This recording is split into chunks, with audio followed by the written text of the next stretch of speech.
So first of all, I want to say this looks like a great group. I really appreciate being here today, and I feel quite honored to be here.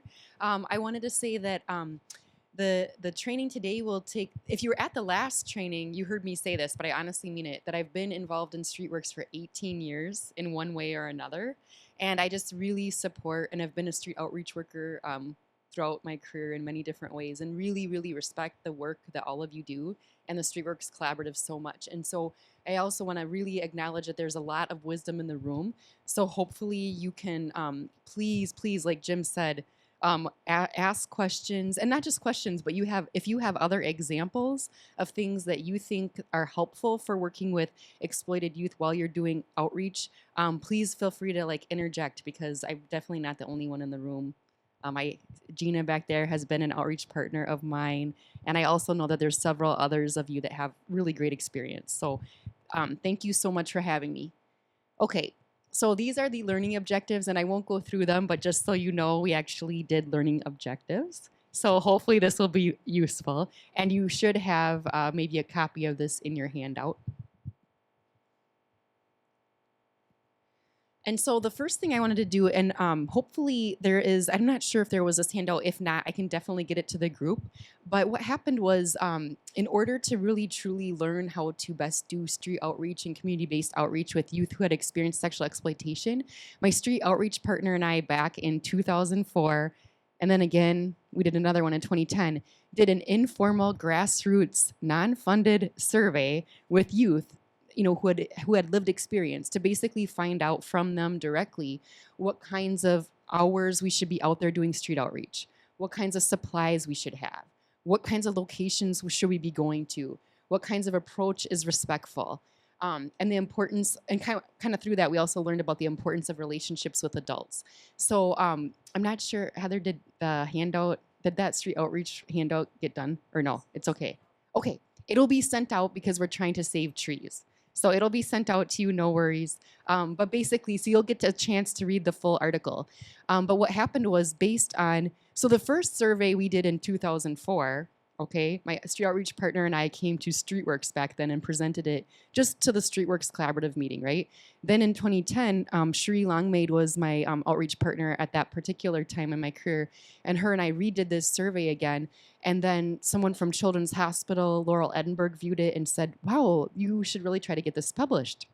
And so helped us kind of go through the publishing process. So it's actually now an evidence-based practice, if you can believe that. And there's an academic article that'll get sent to you with like all of the information, like in way more detail than I'm going to talk about today.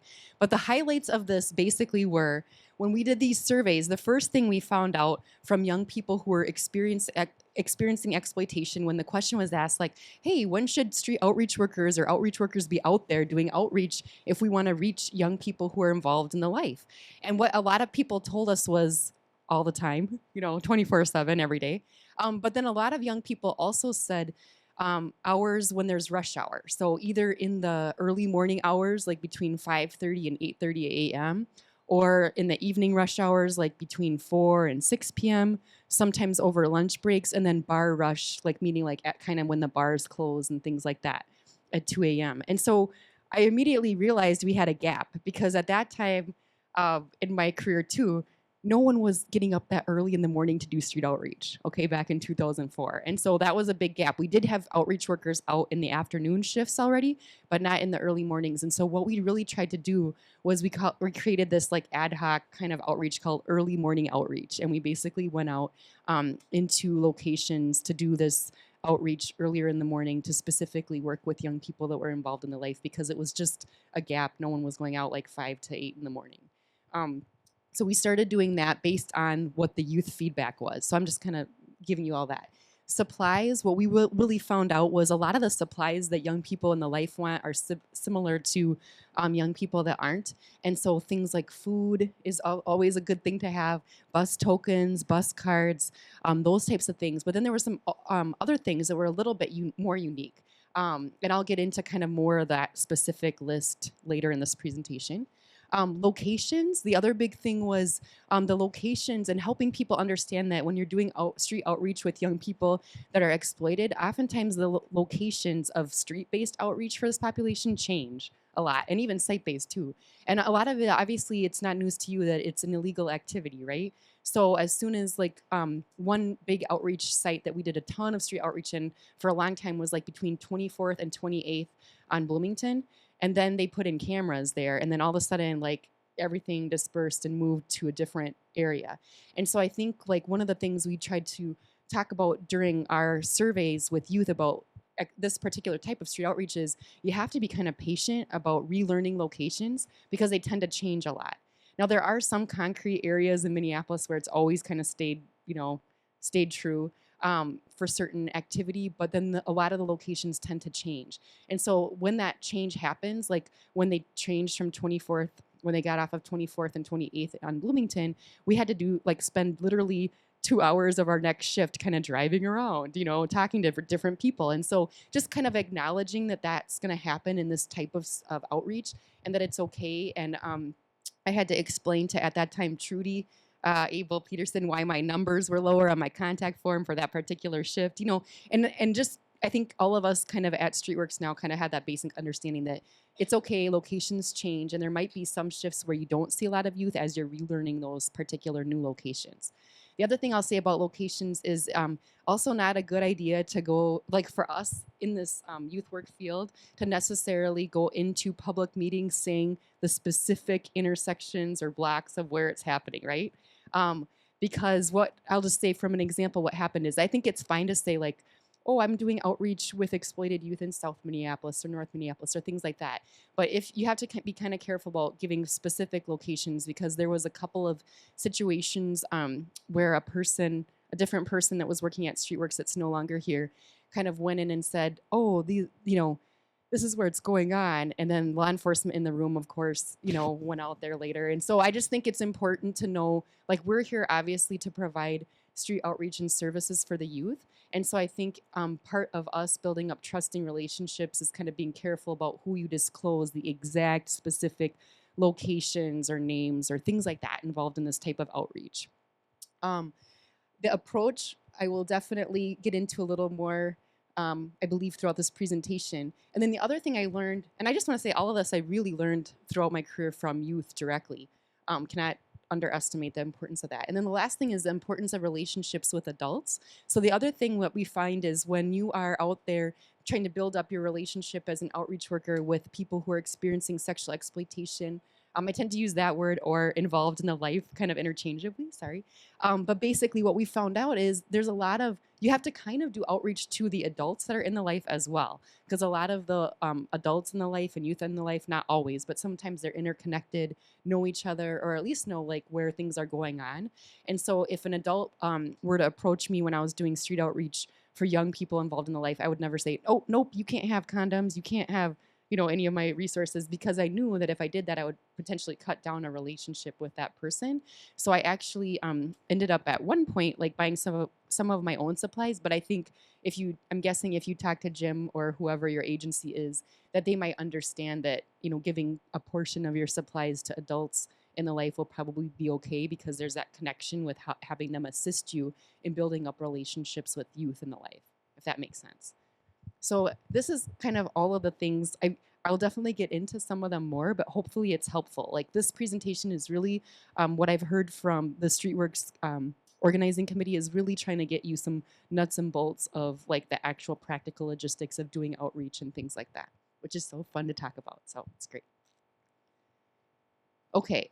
So one of the first questions I was asked to speak about is what constitutes a safe outreach partner while working with sexually exploited youth.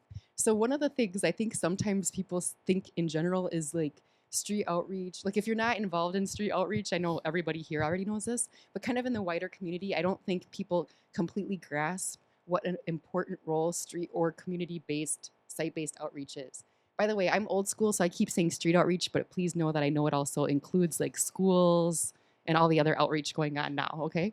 But basically, it takes a very special set of skills and a special set of like talents in order to do outreach with young people well, right? And so you really want, in addition to having all of those things that are definitely needed for anyone who's doing outreach to the general youth population or homeless youth population, you definitely want to be very careful about making sure if you're going to do outreach with any specialized population, frankly, that you have the appropriate level of training. So I appreciate so much. I know a lot of you have been to the GEMS training. A lot of you, I look out there and a lot of you have had many, many trainings over the years, probably could be helping give this training. And so I think that that's probably not an issue. But when you're picking an outreach partner, you don't want to just necessarily pick the person that you get along with the best and like hanging out with for 4 hours, right? You want to pick someone that actually has gone through legitimate training of how to best work with young people who have been involved in sexual exploitation, and also, of course, has gone through the green bag process. Never forget that. And then also, Jim can thank me later for that plug. Then also the relationships with regional navigators and service providers. I think one of the things I loved personally, and still to this day do about the green bag and training process that StreetWorks has, is that you go out, it really intentionally talks about going out to do site visits at different youth service organizations so that you get to know the resources really well. So you're not just handing a young person a card with a phone number. You've actually been there. You know what it looks like. You can tell the young people maybe even what staff to look for, all those kinds of things, right?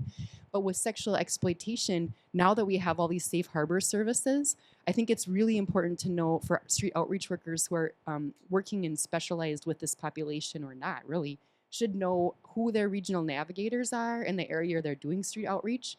So there's this lovely map. It looks really nice. Thank you, Heather. It looks very beautiful. So there's this map, and then on the back, it also lists out services. But I think it's really good for everybody to be familiar with this. And I would really encourage you to set up meetings with your regional navigators to get to know them and do site visits at the different safe harbor related programs or programs that are specialized to serve sexually exploited young people in your community. Because the same way that we're doing the green bagging process, we want to make sure that you kind of know all of those before doing outreach with the youth so that you're not just standing there going, I'm not sure who to call, that kind of thing, which I know none of you would do. And so just making sure that you have that, I think, is really critical. The other really good thing that I'm happy to say, and I don't know if some of you may already know this, is that actually this year we keep trying to work towards, with the leadership of Jeff Bauer, who's kind of our lobbyist for Safe Harbor at the Capitol, we've always tried to push for an age increase because as it stands right now, the age increase for Safe Harbor is up to age 18. And we've always wanted it to be up to 24 or older, even potentially. And so this year, what was really exciting is it's passed in the House and the Senate to raise the age limit of Safe Harbor to 24. So most likely, unless something really crazy happens between now and May, the end of May, that'll get signed into law by our legislature. So that'll be consistent age range with all of us that are working in the youth field in terms of the Homeless Youth Act, in terms of the brain development. So that's wonderful news. So no longer do you have to worry about. So Safe Harbor services, regional navigators, all of those services will be open to anyone up to the age of 24. So that's great news, I think. Yeah. Yeah, it does. Yeah, so it decriminalizes, so those youth wouldn't be able to be charged anymore, and they would be able to access any of our services. So that's really, really great. So yeah, so just to let you know that. So that should, and I think even if you even in 2 weeks, if it was like before it got signed into law, I think most providers would still help you. Okay, even if the youth was like 22 or something, because we know it's coming. Yay! I know, isn't that great? Yeah. So, okay. So at any rate, so that's really positive news, and I think it's really great. And like I said, the service providers specifically that you'd want to, if you're in the East Metro, I know a lot of the services are being provided by Tubman, 180 Degrees, Midwest Children's Resource Center. So it'd be great to do site visits at those organizations. West Metro, the Link, Family Partnership, Pride Program, Minnesota Indian Women's Resource Center are some of the organizations, not all of them, but just so you kind of know. At least in the metro. The other thing is you want to look for, so when you're looking for an outreach partner again, hopefully one that's had some training, one that is knowledgeable about the existing safe harbor services in your area, as well as all of the other youth services. And then boundaries, I think, is really important for any outreach worker. And I'm not going to go through that because you all have had really good boundary training, I'm sure. But boundaries, I think, are really important just overall as an outreach worker. So understanding that you're not going to go out and rescue someone that's been a trafficking victim per se, or you're going to have the appropriate non-judgmental boundaries of providing them with services and supports, but not taking it upon yourself to like stick them in the back of your car quick and like run down, drive down the street. I know you wouldn't, but that's one example of boundaries. Appropriate relationships and boundaries with systems, i.e., law enforcement. So sometimes I know, and I want to say that a lot of my most recent experiences have been at the link, so I might reference that a lot, but please know that I'm not trying to say that it's the only way to do things. But one example is like we did have a staff who was really amazing, but also very concerned about, like, would really try to take it upon herself to also not only be the service provider, but like the detective, investigator, prosecutor of traffickers of the youth, right? And so I think it's okay. We need to know that that's not our job, that's law enforcement's job. Our job is to provide outreach and support to the young people. We don't need to, like, we can definitely help triage relationships with systems for sure. And we can give youth all of their options according to what their rights are within those systems, like whether it's law enforcement, county attorney's office, or U.S. attorney's office, or where, if their traffickers being charged, kind of letting them know what their rights is through that process. I think all of those things are really good. And if you're not familiar with that, that's okay, because hopefully there's partners like regional navigators or other safe harbor partners. And there's also Irene Upsall with the Youth Law Project that can really help on the legal side as well.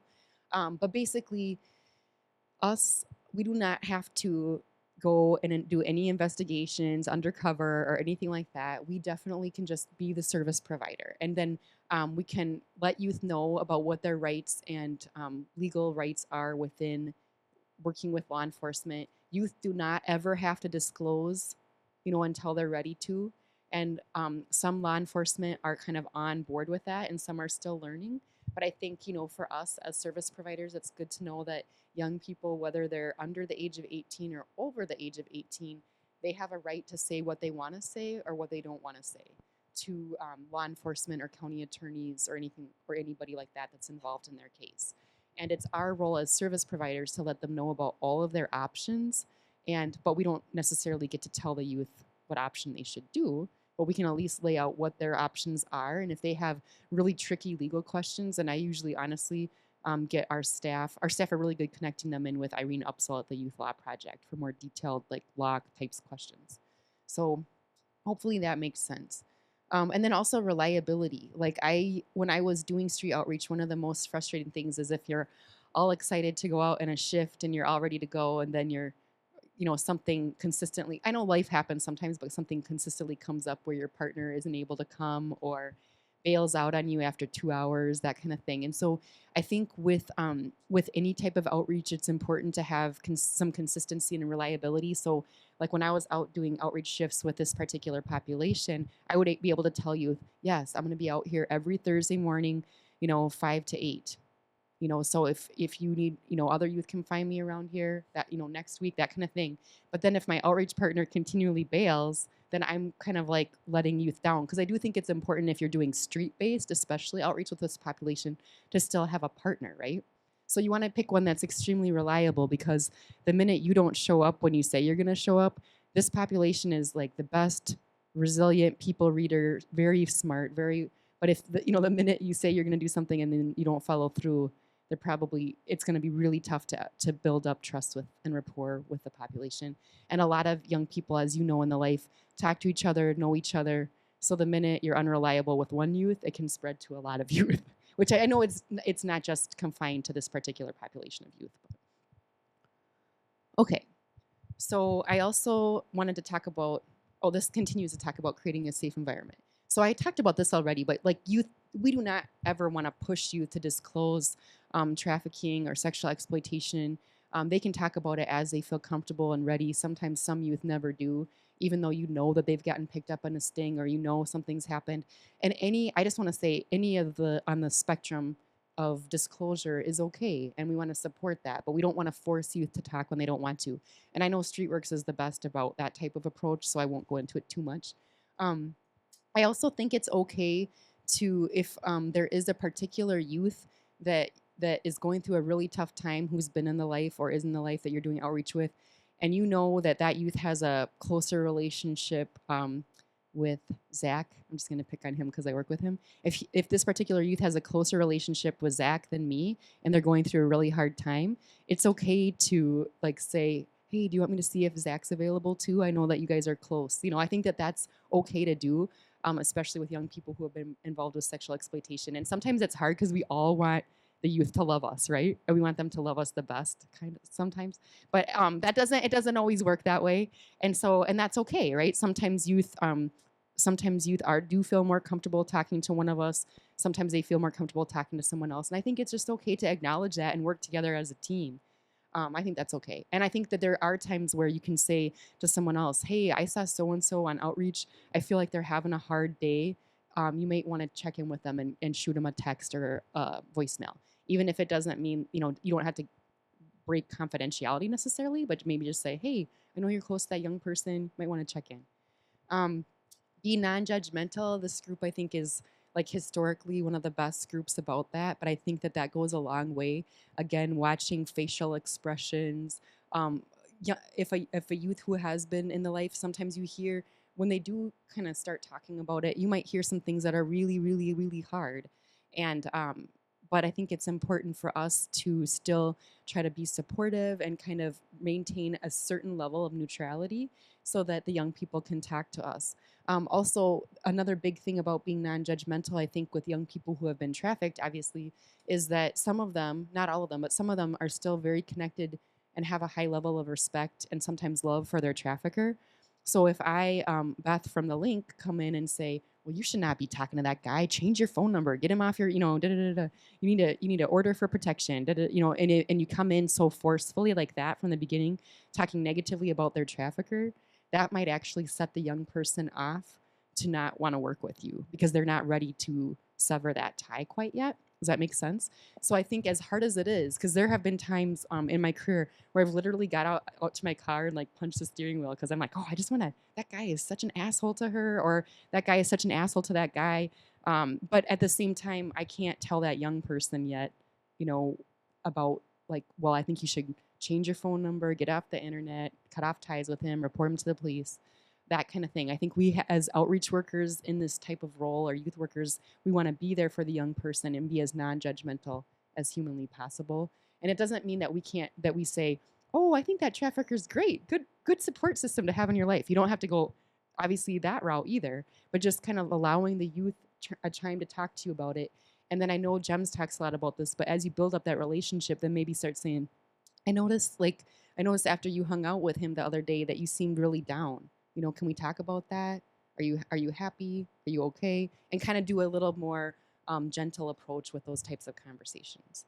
The other thing, I think the last thing is availability for youth to talk when they're ready. And what I mean by this is that I think what's nice about a lot of our organizations is a lot of us have capacity to have programming, not necessarily street outreach, but programming that's open 24/7, right? If you're working at an agency that has emergency shelter or crisis line or whatever it is.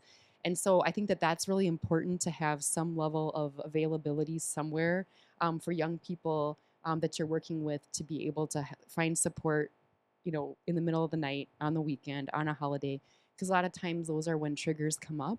And if an agency or whoever is only open from 8 to 4, and then that young person really needs to talk to someone at 1 in the morning. I mean, it's really, really difficult. So I think just maybe talking within your own organization too about how you can kind of even do an ad hoc type of on-call system or things like that. And you might already have that set up. Okay.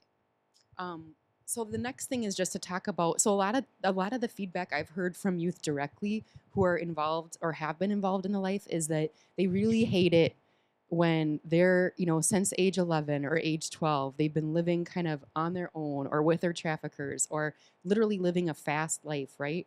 And then all of a sudden a child protection, I'm just going to pick on child protection, but it's actually I have lots of real examples of this. So then a child protection social worker comes in and is like, talking to them very condescendingly. Well, you need to stay away from him. We need to get you away from him. You need to get in a safe environment. You need to go to this placement you don't know what you need. I know what you need. I'm going to tell the judge to send you here, and you're going to go into this residential treatment program, and they're going to help you because I know like that's what they're set up for, and you don't know what you need right now or what's good for you. And just really talking to them like they might only be 14, but they've been living a life that has a lot of adult elements in it, for many years. And so for them to like switch into this mode of getting talked to, that there's some little kid that doesn't know anything about how to run their own life, is really condescending and disrespectful to them, and oftentimes sets them off, literally. And so, and I think we can all understand that, right? If somebody you don't know comes into your life and says, well, this is, I know I've worked with kids like you, this is what you need, I mean, that would be really frustrating, right? Language sensitivity. So I think the language sensitivity is important for a couple of reasons.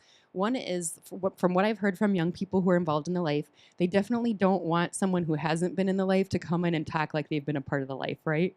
And so using all the same slang, all the same, trying to act like they're down and they know all the ins and outs of the life, because that kind of, it's not realistic with their experience.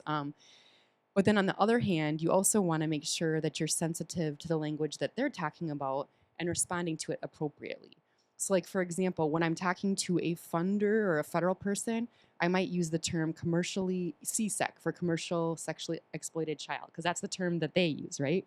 But when I'm talking to young people, I'll probably say the life or lifestyle, because that's the term that they use.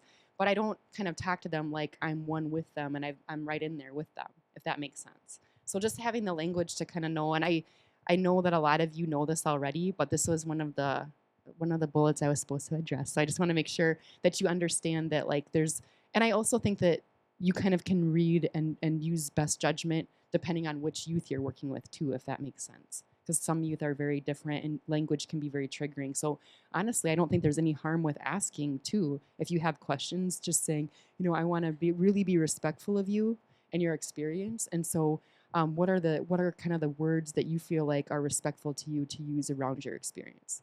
And I think it's okay, definitely, to ask that kind of question. And then also just know, and the language sensitivity, like everybody wants to have a chart about like what the current slang is in the life, right? And I'm here to say it changes a lot. So I've been in the field a long time, and as have many of you. And right when you think you know all of them, then something changes, right? And so definitely this is something, and I think in our field in general, things are always evolving. So you just have to kind of stay in tune, and it's okay to admit that. I mean, I definitely learn new terms all the time, and I think that that's completely fine. And different groups of youth use different terms and all kinds of things. So I think that's okay. The two words that have kind of consistently been used, I will say, is the life and lifestyle. So I definitely hear a lot of young people, like when I first started doing outreach with this population and even to this day, using those terms, but a lot of the other ones tend to change back and forth. So, and I'm sure I see Cece here from the Family Partnership, so she'll be able to add in a lot on her panel as well. Not to put you on the spot, sorry. Yeah. So then handling mandated reporting, what I will say about that is this is like one of the really hot button things. And I think I just wanted to mention that so far in our state, as Safe Harbor was enacted, they do say that the County Attorneys Association, something, there's a couple other letters. So basically all the county attorneys in Minnesota have determined that, or taken the interpretation that youth under the age of 18 who have experienced sex trafficking constitutes a mandatory report to child protection. Myself and many people in the field, trust me, I've had many respectful conversations about this, but this is where it stands. So the point is, like in Minnesota, that's kind of the law where it's at right now. The good part is that the response on the other end, depending on what your county you're in, it doesn't mean a traditional child protection response. So for my most recent, the example I can say a lot about is Hennepin County.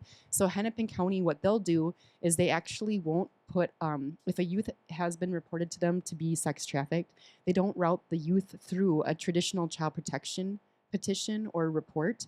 What they do is they use what they call voluntary services, which a lot of times is either like the Link, Family Partnership, Minnesota Indian Women's Resource Center, or another organization. So they'll refer the youth a lot of times to our regional navigator or one of our service providers, right? Instead of actually forcing the family to go through a CHIPS proceeding. So So that's good. So that's actually what their response tends to be. And then they have had a lot of training with a specialized set of social workers under Dale McCulley's unit to handle those relationships with like the Link, Family Partnership, MIWRC, et cetera.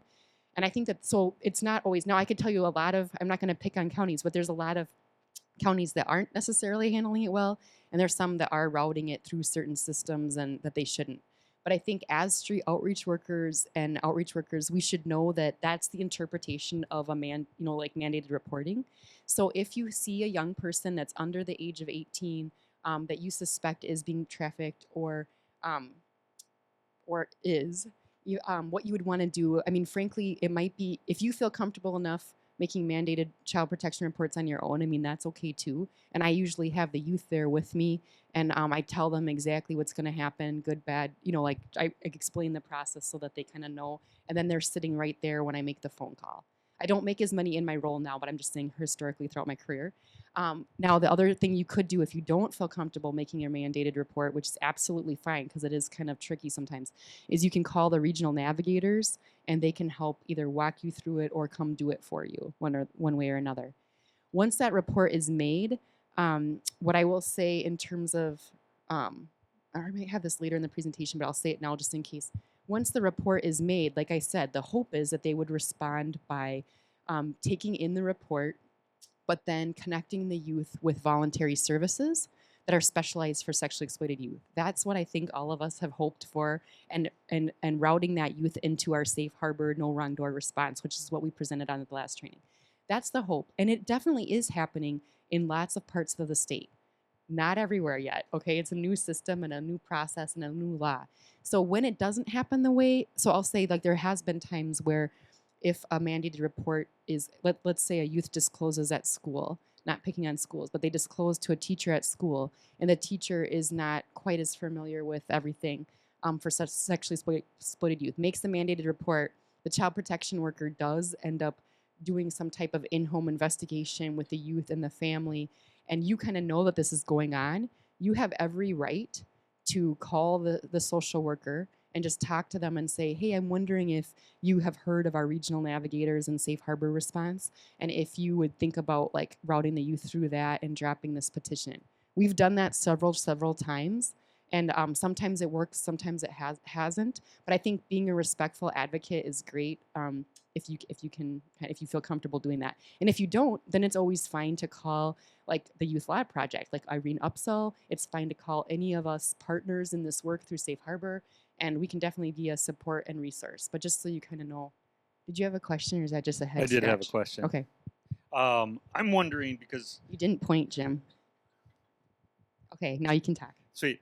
So I'm wondering about the mandated reporting thing because I mean I've been doing mandated reporting now for around 10 years, so I would feel comfortable doing a mandated report. I'm wondering if even if I were to feel comfortable doing the report, would it be smarter to go through the regional navigator just because it might get done better if the child protection worker is talking to a regional navigator rather than me?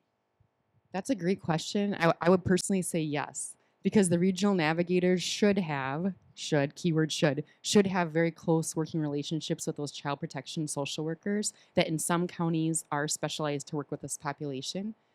So I definitely think that's a great idea to do if you can. So that's a great question. Plus, it takes an icky job off of your shoulders. Like those are not fun to do. But okay, and then last but not least, comfortable environment. So another big thing that hugely helps, and it helps with me as well as probably a lot of people, is food. So we, lots of food. So like if you have, like for example, I'm sure you know this already, nothing new, $5 gift cards in your street outreach bag to Chipotle go a long way.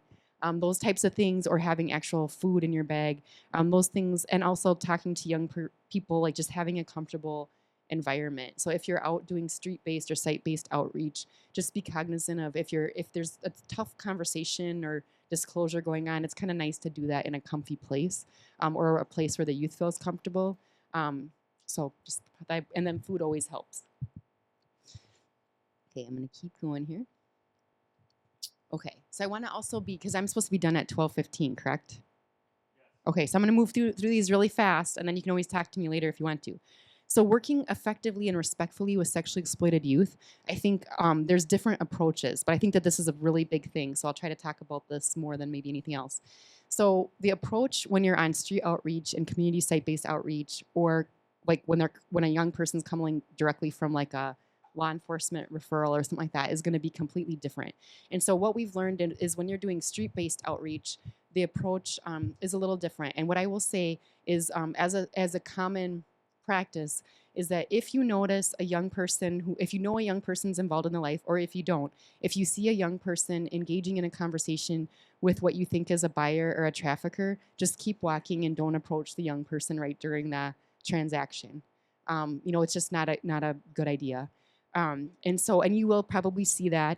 And once you start like seeing it, you'll see it a lot because you tend to like pick up on stuff, pick up on it more. But it's really important not to approach a youth at that point because it actually could potentially put them in danger depending on who's watching them, who the trafficker is, who the buyer is. So it's actually better, even though you're going to have the urge to want to go in there and break it up and talk to them then, please resist that urge and then know that it's happening in that location. And then what I would do is come back at a later time. So that's kind of what I do. I think that that's like a best practice around street outreach. Another thing about common approaches is on street outreach, like I said, the importance of having partners on street-based, any kind of street-based outreach I think is important. And I like that old school Batman Robin approach where one person, like you don't want to both outreach, jump in and bombard the person. I'm from StreetWorks, I'm from Hope Street, da, da, da, da, this is what, yeah, da, da, da. What you want to do is really have one person kind of lead the approach and just say, and you've probably heard this in other trainings, but very neutral, like coming into, because a lot of young people who are involved in the life, some do, but some don't even realize they're a part of like a whole life or trafficking situation, right? So basically, I think a very neutral approach, and one that's worked for me personally, is to approach young people who I know are involved in the life on street outreach with cards saying, hey, I just wanted to let you know about housing and healthcare resources out there specialized for youth. And I want to give you some cards and some information. If you know of anybody that needs it, please take some. And that kind of putting on like that general language, which I know you do with other youth situations, like if you know anybody. And then a lot of times youth will say, yeah, man, I have a friend, I have a cousin, and they'll take stuff, right? Knowing full well that they might need it for themselves as well. So I think that same type of street outreach approach works really well with young people who have been in the life. The only big difference about approaching youth who have been in the life on street outreach is that you don't ever want to interrupt an interaction with a buyer or a trafficker. And you also kind of want to just look around and make sure you don't notice anybody obvious like watching them. And then, so those are the biggest things. And, but also not to be scared because like traffickers most likely are not going to like jump an outreach worker. So I don't think that there's a huge reason to be afraid. But if you are for some reason, then just, keep walking or get back in your car and go to a different location. Community and site-based outreach is a little bit different. So like if you're going to be doing some at a hotel or strip club or things like that, I don't have time to get into all the details. I have like 60 seconds left. So what I will say is that it looks a little bit different. Depending on the site, you could do with one person. If it's not as safe of a site, probably still two. And then you want to build up relationships with those hotel owners, strip club owners first before just kind of barging in. And let them know that you're there to provide outreach materials, safer sex supplies, whatever it might be. And then location coming into services and directly from law enforcement, I'm going to skip over that for the sake of time. We can get into that a different time. Oh my gosh, motivational interviewing. Okay, so what I will say is I have a whole lot of slides on motivational interviewing and basically what it is. How many in here know what motivational interviewing is? Oh, that's great. Okay. So what I will just say, it's in the nutshell, a more conversational approach or style. So when you're doing street outreach with youth, I know like back in the day we had contact forms that we had to fill out for HUD. Well, so a non-motivational interviewing approach is looking at your form and reading verbatim the questions off the form and not ever looking at the youth. That's happened to me in doctors' offices sometimes. It's kind of annoying. It's like, oh my gosh, hi, I'm here. And so I think like young people, it's the same thing. So you want to like look young people directly in the eye, Try to really have a welcoming, hopefully smile on your face, something like that, and then use a motivational interviewing style, which essentially means a conversational style. So familiarize yourself ahead of time with whatever forms or things you have to use for outreach, and then you can kind of have a conversation with the young person instead of like reading directly off the forms, if that makes sense. And so I apologize because I'm kind of running out of time, so I don't have time to go through all the different. Is that okay? If you want a couple more minutes, we can do a couple Oh, more minutes. okay. I want to make Thanks. sure we get a chance for some questions before we Okay. move on to the panel. Okay. I just don't want to take time away from our excellent panel members. But this is basically so it's very youth centered, and these slides kind of talk about it as a counseling technique because it's grounded out of a counseling field, but it can definitely be applied to a lot of different fields. So, and basically, it is a conversation, client centered style, and it does tend to try to elicit some type of behavior change as a result of the conversation. Okay, so it also talks about that motivational interviewing assumes that the motivation is coming from the client themselves. So you have to kind of assume that without motivation to change, our client's not going to want to change, and we can't force them to. So I know that StreetWorks already has that type of philosophy, but that definitely is a part of motivational interviewing as well.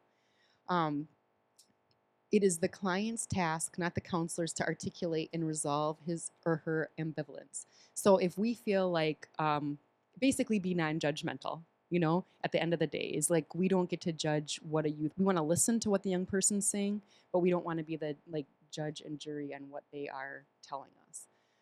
Direct persuasion is not an effective method for resolving ambivalence. So trying to talk, how many people in here are parents or work with youth, and you know that like trying to persuade a young person to have your exact same viewpoint doesn't always work very well. So same thing with motivational interviewing. Counseling style is generally a quiet and eliciting one. So a lot of it has to do more with listening actually than us talking. We're directive in helping the client to examine and resolve ambivalence. Readiness to change is not a client trait, but a fluctuating product of interpersonal interaction. So that just kind of means that, first of all, we can't assume that, sorry, I don't know if this is exactly what was interpreted, but what I'm going to say is readiness to change is based on the client's time frame, not ours, and that it may fluctuate between times. Like one week a youth might be really ready to make a change, the next week they're not. Um, and then the therapeutic relationship is more like a partnership than us being the experts and the youth being the recipients. Because really, the youth are the experts, and we just get to be in their journey, which is a huge honor. Okay, sorry, I have more. Okay, so interaction technique. So those of you that have had motivational interviewing questions or interviewing training, you probably know about the open-ended questions and answers. So basically, they call it ORs, but it is open-ended questions. So really trying to get a youth to talk about, and again, sorry, that sounded bad, not about their particular experience necessarily, but trying to build relationships with young people. If you say, like, you don't want to go in there for many reasons and say, are you male or female? How do you identify? Like, those like very strict yes, no types of questions. I mean, a lot of ways, a great question to start is, hey, how you doing today? They can, start a conversation. Hey, is there anything that you or your friends need help with today? Start a conversation, right? Those kind of open-ended questions can go a long way and be much more respectful than like closed-ended questions. Affirmations, recognizing client strengths is huge. Positive, strength-based communication style when talking to youth. Of course, we all know that. I see a lot of heads nodding, so it's huge, right? So really focusing on the positive things. I notice that you're amazing with your child. You're an amazing mom. That's so great. This child's so lucky to have you as a parent. Just whatever you're noticing. Reflective listening. So really listening, not checking your phone, not like, fiddling with your bag or doing whatever, but really just being present and listening to the young person. And in summary, announcing that like announcing you're going to summarize at the end of the conversation kind of what the youth has told you and maybe next steps. Like if they've asked you to help them with anything specific, you can kind of say, so what I hear you saying to me is you want help with finding an emergency shelter bed tonight.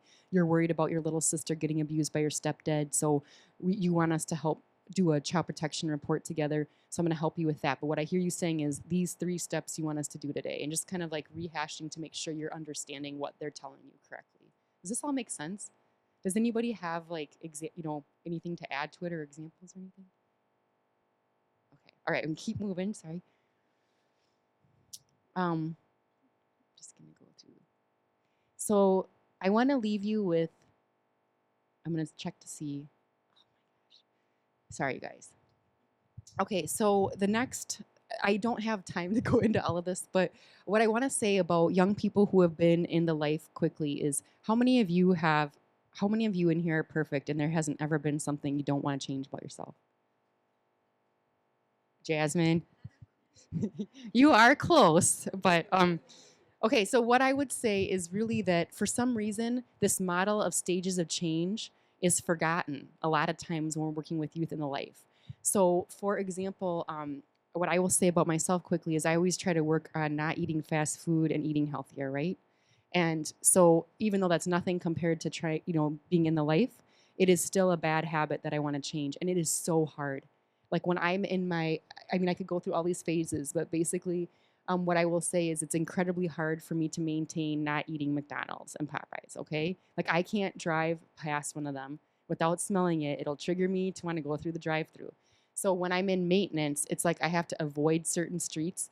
And I've told people at the link we cannot build any more housing programs by either one of those fast food places. So at any rate, so that's one of the many things that I work on to change about myself. One of many. But what I will say is, in terms of young people, and if any of you that have tried to quit smoking, Rachel Lloyd uses smoking, right? But for a young person who's been in the life, they go through this too. They go through pre-contemplation, thinking about, well, maybe there's something better for me out there. I'm not sure. And then they go into contemplation of really thinking about what it might be like to get out of the life or do something different. They might prepare, which I had a young person tell me one time she put her shoes by the door of her pimp's house because she was like had already gone through this and was like that was her preparation was to put her shoes by the door so when she really felt like she was ready to leave she could put her shoes on quick and leave. And then her action was actually walking out the door and going to an aunt's house. That was like her action, right? But then maintaining it every day when her trafficker was calling her saying, I just come back. I promise it won't be like that anymore. I'm not going to make you do that one guy anymore that you hate, all that stuff, right? So, but it was really, really hard for her. And then eventually, when her aunt kicked her out, she went right back to the trafficker because he was right there sweet talking her, saying that it's going to be different and all this stuff, right? So she relapsed. It's really hard, right? And we have to acknowledge that all of these stages of change with young people in the life are very real and that they happen a lot and that relapse isn't a failure on the youth's part or on any of yours, that's going to happen. And so what I love about what Rachel Lloyd says about relapse back into the life is that every time there's a relapse, you learn something from it. And you might learn what those triggers were. That's how I learned not to drive past McDonald's, right? I was like, oh my God. So basically, what you learn is whatever triggered, and in this case, it was that this youth didn't have housing. So I said, well, why don't you call Christy, our regional navigator, if that happens again, and then we'll try to get you into an emergency shelter bed or worst case, an emergency hotel or something, if that happens again. But she didn't understand or contemplate that at that time. It's not her fault. But so Christy and her made a plan about what to do next time she was without housing. Because she, being without housing, was a trigger for her to go back to her trafficker. Okay, so this is, I just feel like this is super useful in terms of how to best work with young people or anyone, any human being, but especially young people, and that we shouldn't hold young people who have been trafficked to these crazy standards of, oh, we expect you to just leave the life on your own and never relapse. Like, that's crazy. When something as simple as trying to avoid McDonald's is freaking hard.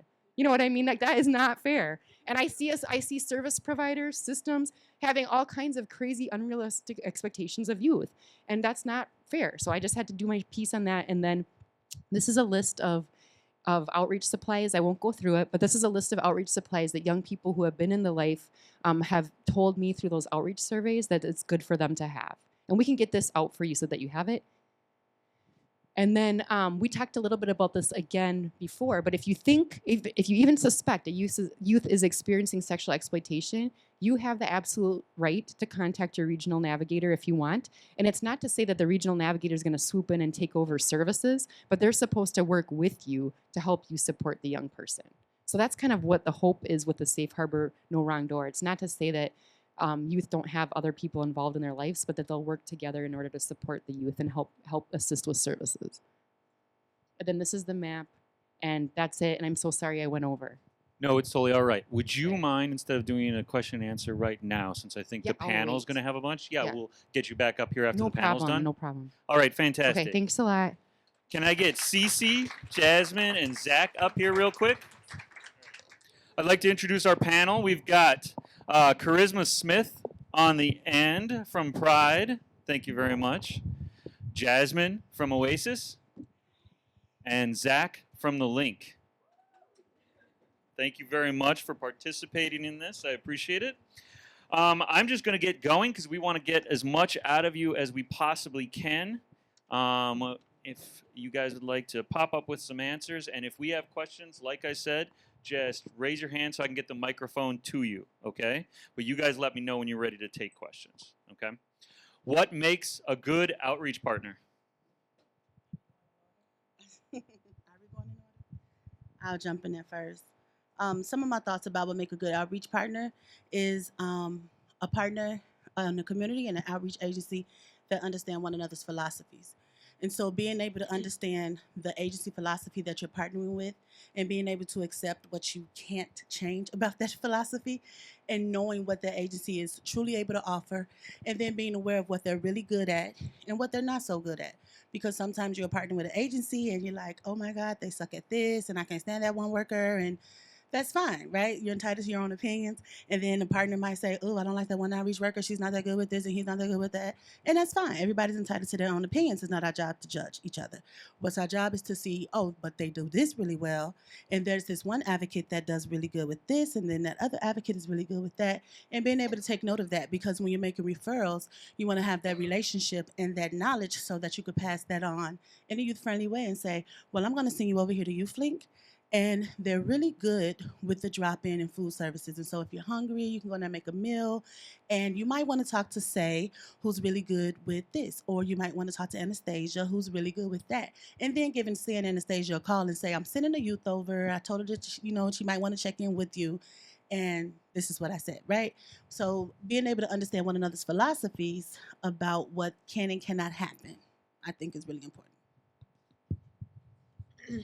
I would agree, and then I would also agree with a lot of what Beth was saying around the training and all that kind of stuff. But specific to street outreach, I mean, in outreach you have 30 different partners, right? And everybody has their special, passionate thing.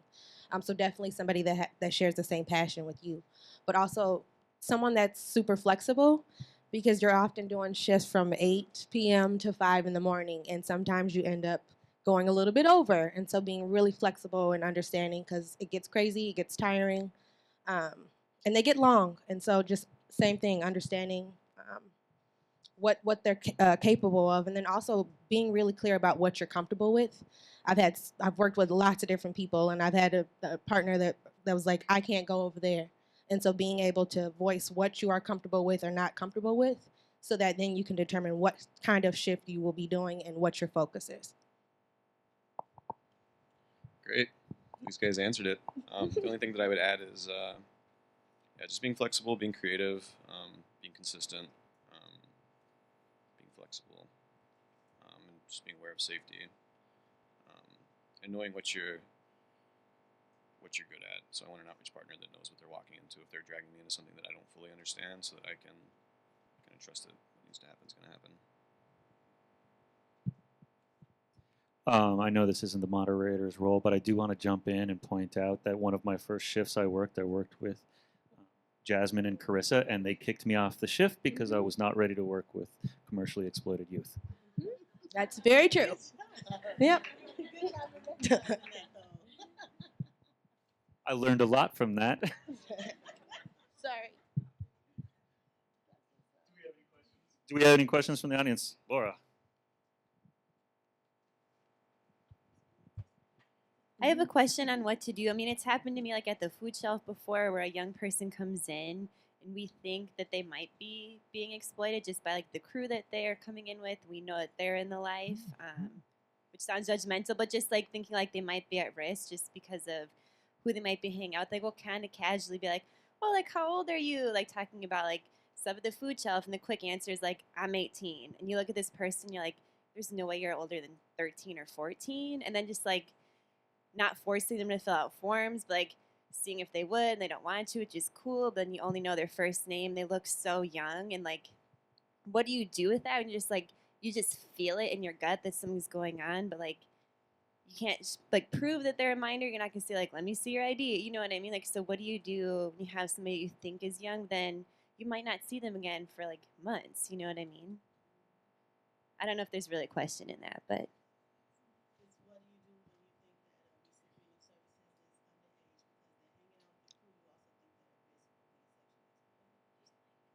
Oh, I'm sorry. It was right in my hand. I'm comfortable. Um, I was just trying to frame your question. I really didn't have an answer for that, but some of my raw thoughts would be to, if you can, isolate her from the group and provide her a more um, one-on-one specialized service where you might say, "Oh, you know, I heard you like the Honey Nut Cheerios. We have some individual bags of Honey Nut Cheerios over there." And then in that process, have some very casual conversation. So, how are you keeping yourself safe out here? You know, how are you doing today? Anything else you needed, by the way, today other than just food service, food shelf service? You know, and then making it really casual, not isolating her in that funny kind of, oh my God kind of way, but in that more, you hear that one thing that you can use. Oh, she like gummy bears. We got gummy bears over here, you know, and then just kind of going to that place with her and just going there very casually and gently, treading softly, but not frantically or fearfully. For anybody else that has questions and wants to follow up, we'll be doing more questions. I just want to make sure that we get through a number of the questions we have on there. But if you have a question that you want to ask now, just hold on to it, and we'll do that. The next question is, describe a moment when a youth taught you a valuable lesson. Zach, you want to start? So just recently I was doing outreach at an ALC in Dakota County. This kid was kind of eyeballing me. And so I acknowledged it. I was like, "Hey, what's up? Do you want some like resources and condoms?" And he's like, "No, your condoms are expired." And sure enough, my condoms that I had bought last summer were expired. So I appreciated him kind of sharing that. I don't always know that my supplies is good, and it's good that he was paying attention to that. So that's my answer. Okay. I know we often say this, like meeting youth where they're at, right? And so like when they're ready, they're ready. But I was juggling with this all morning actually, and so I was like had a bunch of notes. Anyway, I actually just had a situation yesterday where you offer X, Y, and Z, right? And sometimes youth don't feel worthy of the help or the basic needs even. And so there's been a time where I had to be super creative about sort of a case plan, goal plan, but this is all case or mobile case management, right? So I don't have a paper and all that kind of stuff. But like to be creative and like and having them like not so much like trying to push that it's free, right? Like take it, it's free, it's free. Who doesn't like free things or food? And just being mindful that they're not always the youth that are takers or really resourceful youth. And sometimes it takes a little bit of convincing and being creative about ways that you can do that. And so maybe you're like, one of the goals that you've had or that you've talked about is like getting involved in school. And so they think they're doing that for me, but in reality, they're doing that for them. So you have to be creative. I don't know. Just go with it. Being creative with youth. So I just want to say I've been doing outreach since 1993 in St. Louis, and Dayton, Ohio, Chicago, Illinois, Milwaukee, Wisconsin, Minnesota. And there's a different lesson every day to be taught. But when I started doing the work with sexually exploited youth, my very first contact was intensely traumatized and growing through her process. And I was about 3.5, maybe 4 months pregnant, and she got on my nerve. I mean, can I be honest, right? She got on my nerve, and she was very angry, but she wasn't angry. She was frustrated. Been through systems, been through people, been through new workers, and here this new worker coming in, lady, who is you? What you gonna do today? And is it gonna be 5 or 15 minutes? right? So I'm like, oh my God, what do I do? And while she cussed me out plenty good, minty times, I was like, okay, this is a mixed match. I'm either a trigger for her or she's having a lot of bad days every day. And so I said to her, yeah, I'm new, but I'm good. And if you don't want to work with me, I won't be insulted. But would you mind if I call a couple of my friends up who I think will be a good match with you to work with you? And of course, she was like, no. What? I don't need your help. If I want some work, I can buy some service. I get some service. What you want me to do? I was like, oh my goodness, this little girl. So in the background, I hit my homegirls up and I said, look here, I got a pistol and she don't shoot bullets, baby. She shoot fire. And it's rapid. But I know she's gonna come your way because she's definitely a youth in need and she's resourceful. And I continue to work for her in the background, even after exiting her, because what I learned from the situation is that you got to check your biases at the door. You got to check your biases at the door. Yes, she got on my nerve. And guess what? I might have said some things that triggered her and got on her nerve, you know? You know how emotions is when you're pregnant and it got real. It got real. And I had to really check myself. But it was kind of one of the first times I actually saw myself like, oh dang, maybe I shouldn't have said that, or maybe I shouldn't have done that, or you know what I mean? And sitting down with my boss at the time and just kind of like, maybe I'm not in a position to work with this particular personality, right? With being pregnant and all. And besides, there's like 20 other people who I need to focus on, and I'm really focused on how come she not listening, and how come she not doing this, and how come she not doing that. Well, she's one of Beth peer educators today. And I'm pretty sure she could tell you a very interesting story about me, right? But I do remember that in that moment, I learned self-reflection is very important. And an advocate's self-awareness is very important. And an outreach worker's self-awareness is very important. And being able to operate in your truth and say, okay, maybe I'm not the right advocate for this young person. And maybe, just maybe, I was wrong in that situation. So what? This degree is on, my name is on this degree. So what? I got this certificate. And so what? I work for the county. And so what? I work for LSS and the Family Partnership and the Link and the Youth Link and everything else. You ain't that important and it ain't about you. And I learned that day during that time. And that's how I'm training advocates in under my leadership, because you will get in your feelings because you can't help a person that don't want your help.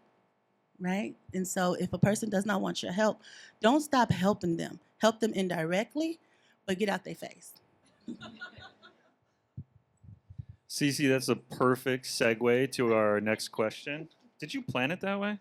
I did not. Okay, because that's actually super helpful. So Cece's answer segues perfectly into the next question. However, if someone had something they want to chime in with or a question right now, I'm certainly welcome to. I'll come over and give you the microphone. Otherwise, we can just jump into the question if you want to hold on to it until the end of the next set of questions. Does anybody want to raise your hand, or should we just move to the next one? All right.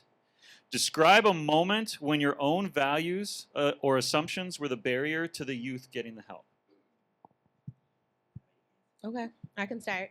I think that we often assume that you treat youth sort of the same, right? When you're first working with or talking to somebody, you're mindful of the environment, right? And you'll shut the door and create this, like, make sure that they feel that they have your undivided attention. I think that assuming that is not always good. Asking questions right away, allow them to kind of sit first. Ask them, is it okay that I shut the door? Because maybe that's not okay. So just being super aware of that. And then, what else did I write? I think one time I had an issue with somebody who constantly told me that, housing was the issue. I'm in the life because I need a place to be, right? And so once you figure out that housing need, you assume that that need is met, you should be fine, and then when it doesn't necessarily go your way, you can sometimes get frustrated, and then you can sometimes not necessarily like leave that person alone or stop working with them, but mentally like give up. So just being aware that there's things that they might not have has disclosed to you, or things that were more than housing. There's other reasons why they continue to be in their life. So, you know, kind of go with it. Like I said, meeting them where they're at. It's a constant statement that I use when working with this population. So yeah, just you'll never always know what's keeping them in the life. And even though you thought you've addressed that issue, that they had told you what it was, that sometimes doesn't always work. And there's other things that need to be addressed, and it takes a lot of time and patience and understanding. And I worked with people for like 4 years straight, and we've addressed housing, we've addressed, you know, I want to get into school, and you know, but there's family ties, there's all these kinds of things that you have no idea, and it really needs to be when they are ready. Yeah, well, I have a young person that we were working with just recently that I've never struggled so hard to find positive youth development kind of language to describe him. And as a team, like we had to reflect on him. Just so much negative thought from staff on like he doesn't identify as being homeless, which means he can't, but he wants housing, so he can't get into the homeless system. And just it was a real challenge. And luckily, he got housed, and so just. We assume that people should just go along with the system. You should get in the boat and just kind of ride. Like I know as a provider how to navigate the services, but I shouldn't assume that someone wants to kind of go that route. And I'm sure I know that he's not the happiest with us either, which is fine because he's happily housed and in a different program. But it's an opportunity for us as a provider to kind of look at that and try to think about what to do next time. Thank you, guys. This is one of those things that's really tough sometimes to admit, you know, telling a story about when your biases or your assumptions got in the way. And I think it's super helpful for people to hear that from other people because that encourages them to look at their own. So I'm really hoping someone's going to raise their hand and want to contribute or ask a question to this particular topic. Of course. Anybody besides Laura? All right. Like going off of the personal biases and judgments, like the food shelf's been crazy lately, so just throwing it out there. It's not like food shelf related question. We have a young person who comes in with their exploiter, and like he'll go to the bathroom, and she's like, "That's my pimp, that's my daddy," and then like coming back and like recognizing that she doesn't have control over whether she comes in that space with or without him, but just like in the mind, just like having a really hard time working with both of them, and just wondering like, have you guys worked with the young person and the exploiter at the same time? And if you have like any tips you might have. Either one.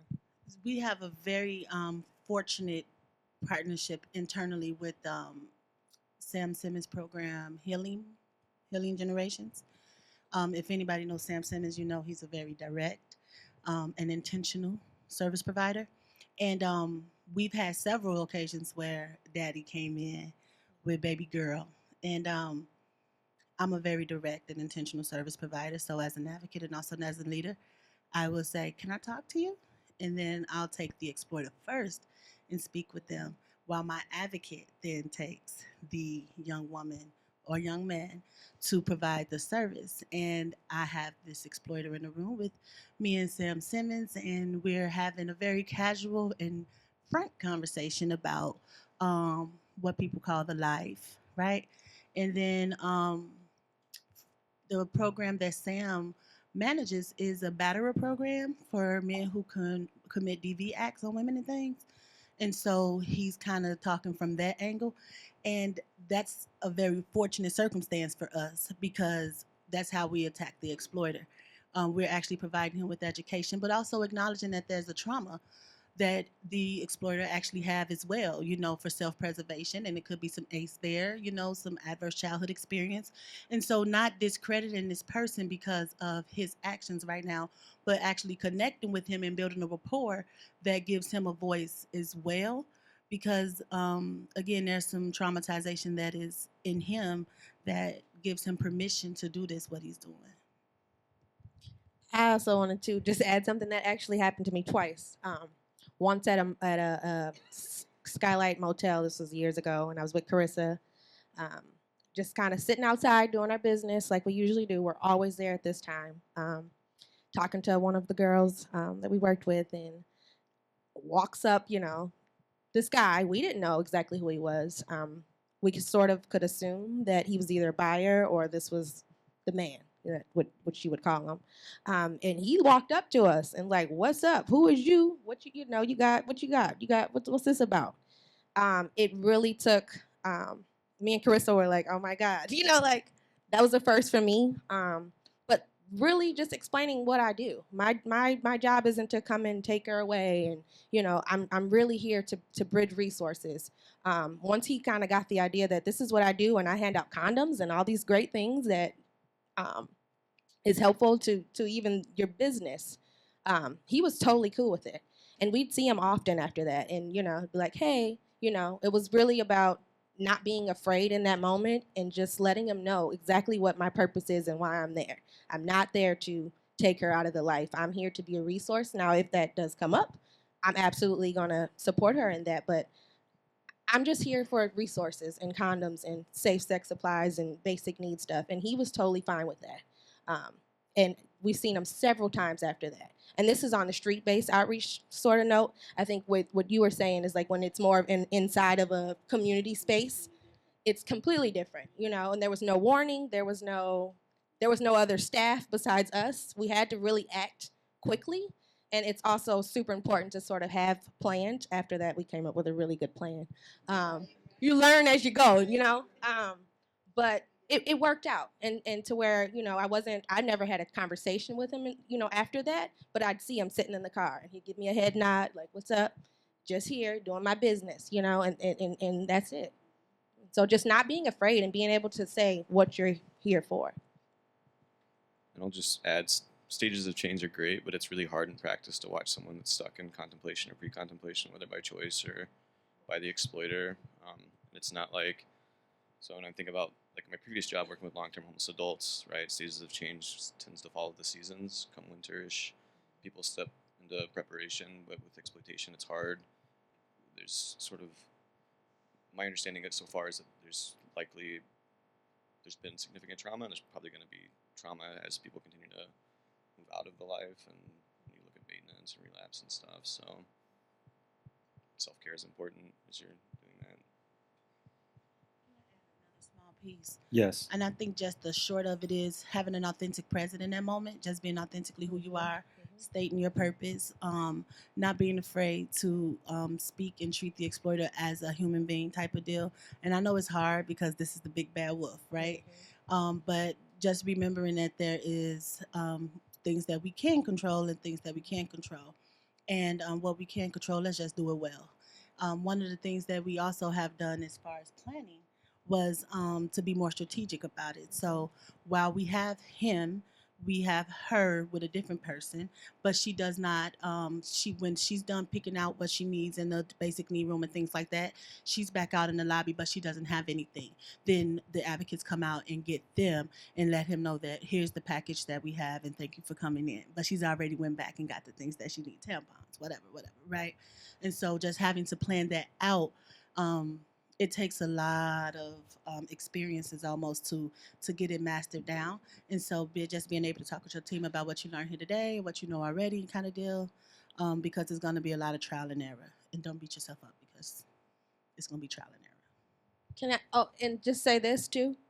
After like he knew about us, I had more clients, put it that way. It was like he was like, other girls that were working with him, he was okay with then us talking to. So it can sometimes be a really good benefit, It may not seem like that in the moment, but before I knew it, and you get the random call and like, "Hey, how'd you hear about us? I'm glad you called." And lo and behold, it was him. It's like, that's awesome. Like, so I actually got to learn in Well, that. what she do was saving money. He don't have to buy condoms. Exactly. He don't have to buy panties. He don't have to buy food. They have these things. And so traffickers, exploiters, pimps, they're very business-like people. And so this is cost saving. And so, facts. All right. Next question. How do you create a place, a situation where the youth feels comfortable to let you into their experiences? Authentic presence. authentic presence, authentic presence. Beth said it. Mhm.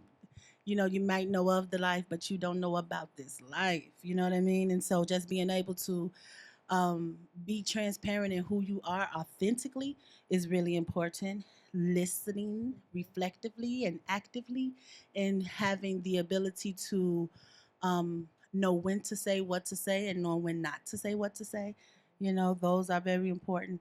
And then not only just listening, but not reacting. Mhm. Took all my answers. Oh my God. But those reactions. He did. I'm so sorry. She don't need your pity. He don't need your pity. And so those kind of things is really important.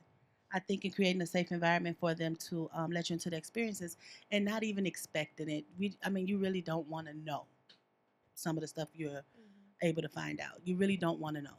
And so being able to work with them without knowing their experience creates a safe place, because it's like, oh wow, that's what's up. She don't even want to know. She don't even want to know. Because that gives you a chance to prepare for when you begin to find out, right? Yeah, same stuff she said. Like gestures, your facial expressions, letting them talk, like not asking a bunch of questions. See what they have to say. Beth touched on a lot of that too. But sometimes you might, if you're in a community space or drop-in center or whatever, sometimes you might have to reach out to other coworkers. Like, hey, so and so's here. I need, can you take care of this for me, because I need to focus on that. So making yourself available, reaching out to your coworkers when need be. Yeah, and then the whole sympathetic thing, and like, don't cry, don't, like, be real.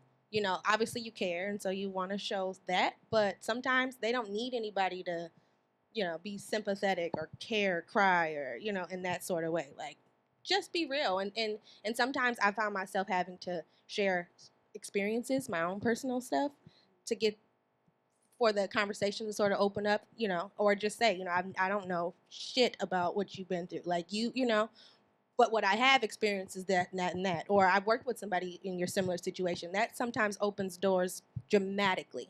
But definitely not putting it all on you. It ain't about you. But that sometimes can create a comfortable environment. Mm-hmm. 8 minutes before the end of the video, and we hadn't needed to use the bleep button until then. Sorry. No, actually, I should have I'm really real. freed you up, I'm waiting for Zach to drop an You F-bomb. knew Go I was ahead, coming. Zach, your answer? If Beth wasn't here, Jim, that would have happened long, long ago. Th- right. Yeah. So thinking about like street outreach, we don't. We talk to anyone in the age range, so we're not looking for folks that look like they're homeless or being exploited. We'll walk up to anyone and just sort of having that consistent standard, so we're not singling people out. We don't say, hey, are you being exploited? Here's some condoms. We say, hey, here's some condoms. Here's some resources. And maybe when we see them 2 weeks later, they'll want to chat a little more about what their experience has been. So yeah, we work with people where they're at. We don't force them. I've struggled with this a little bit as I've been trying to be a little more intentional with sexually exploited youth. How do you? So my question was, how do you like identify that? And the answer was sort of, you don't. You wait for the youth to kind of go there, which can be hard as a provider because you want to know what the problem is. And you want to provide the solution. So it's really just being patient and waiting. Thank you very much. Our last question before we kind of just open things up and get Beth back up here. How do you keep your actions from making the youth's situation more unsafe than it already is? Man, first and foremost, you need to ask questions. Like, right, is it okay to talk? First of all, because it's not always okay to talk. Checking in, like Beth said, be really careful about who you say what to, even your coworkers sometimes, unless you absolutely trust them. But like, you just don't know half the time, and there's plenty of times where you're on the phone and like from previous conversations that there's sometimes somebody around that might not need to know or hear certain things. So just simply asking, and then moving forward, will you be able to call me back? Can I call you back? Is this a number I can text? Being really clear about, what's okay and what's not okay. And I think that's it. I'll add, because she took my answers. Sorry. But what I'll add is that I don't tell people what I do. And so, Cece, what do you do? Oh, I work for nonprofit. That's why I leave it at that. My background is in HIV, and so I've done a lot of HIV service provision. And if you know that I do that, then if you see me with a client in the community, you can easily assume that this person is HIV positive, right? So, very young, I was 13 when I first started outreach and things. And I remember people wouldn't come to me or they wouldn't talk to me because I worked for the HIV people, right? And I was like, I don't work for the HIV people because I didn't even know what yeah. So I learned very early on, I could say in my career as a young volunteer, peer educator, you just don't tell people what you do. Tell them who you do it for, tell them the goal maybe or your personal philosophy, but not exactly what you do. This way you keep your clients safe. On several occasions, it's all trial and error for me. That's how I live my life. That's how I do my work. My gut instincts have gotten me from state to state before GPS without a map. And so, true story. I got a lot of them. But one thing that I've done very well is listen to my environment. What is my body telling me? And listen to this person's story and what he or she is saying. Because when I put those two together, then I find out it's not cool to drive with this one client down Lake Street past the Bloomington Barbershop because she's always ducking. I never have to ask her why she's ducking, but if she's ducking, we're going to take 38 from now on, right? If we are going to youth link and she's starting to fidget a little bit and things like that, she's being triggered. I don't need to ask her why she's triggered. Let's try Save Zone, right? Let's try the link, right? And so there's a number of things that will happen in the moment that you have to cue into with your natural divine given stuff, your senses, and use common sense and not be so into or acquisitive. Like, what's happening right now? Are you okay right now? If she's sitting in your truck and she's like this, she's not okay. If she's ducking, she's not okay. If he pulling his head down, he not okay. And so you avoid that area, you watch the behavior change, and then you continue to provide services. And then what happens is, again, going back to number 4, is it? Then they let you into their experiences because you remember that day we rode past that barbershop? My pimp used to work out of there. I was kept upstairs, and Sergeant Snyder came and rescued me with Tanya Price. I didn't need to know. I didn't want to know. I didn't ask either. So they told me when the time was right, when they was ready, and that's how you keep them safe.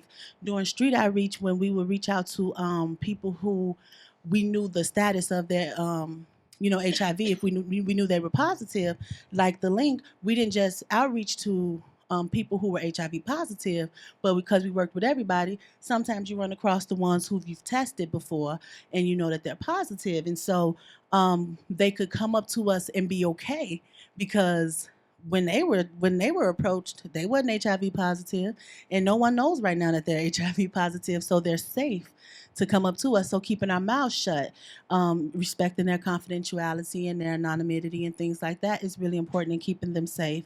And then again, authentic presence. As long as you're being yourself and true to yourself and knowing of yourself, it's really hard to do any kind of work, outreach work, advocacy work, case management, if you're not really in tune with what you have going on and your limitations and tolerances, because then you can tap your coworker and say, Jasmine, this really ain't that ain't my expertise, girl. Can you swing that for me? And you got something, I'll take over for you. That's how you keep your youth safe, I think. I'm long-winded. Zach? I don't think I have much to add. I guess I would just say making sure that people know that we're mandated reporters before it goes beyond sort of, Yes. hey, here's some resources, and then make sure that your condoms aren't expired. Very important. That's a tough way to learn that one.